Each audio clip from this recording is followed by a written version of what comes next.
الحمد لله رب العالمين الرحمن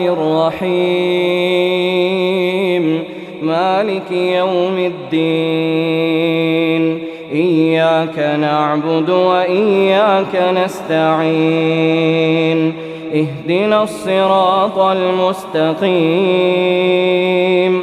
صراط الذين أنعمت عليهم غير المغضوب عليهم ولا الضالين آمين. قد أفلح المؤمنون الذين هم في صلاتهم خاشعون والذين هم عن اللغو معرضون والذين هم للزكاة فاعلون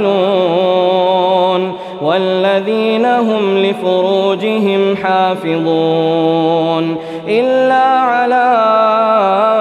أزواجهم أو ما ملكت أيمانهم فإنهم غير ملومين فمن ابتغى وراء ذلك فأولئك هم العادون والذين هم لأماناتهم وعهدهم راعون والذين هم على صلواتهم يحافظون أولئك هم الوارثون الذين يرثون الفردوس هم فيها خالدون ولقد خلقنا الإنسان من سلالة من طين ثم جعلناه نطفة في قرار مكين ثم خلقنا النطفة علقة فخلقنا العلقة مضغة فخلقنا المضغة عظاما فكسونا العظام لحما ثم أنشأناه خلقا آخر فتبارك الله أحسن الخالقين ثم إنكم بعد ذلك لميتون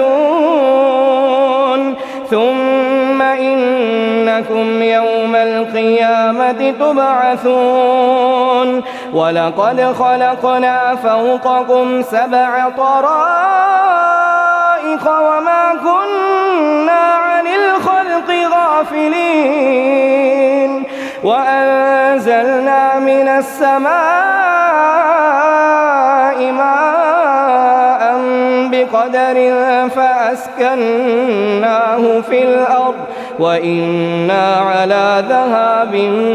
به لقادرون فأنشأنا لكم به جنات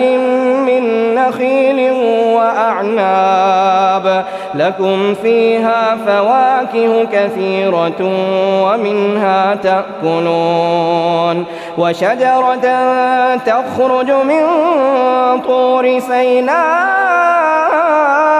تنبت بالدهن وصبغ للآكلين وإن لكم في الأنعام لعبرة نسقيكم مما في بطونها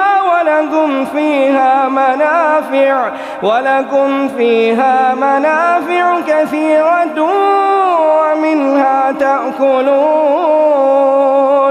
وعليها وعلى الفلك تحملون. الله أكبر.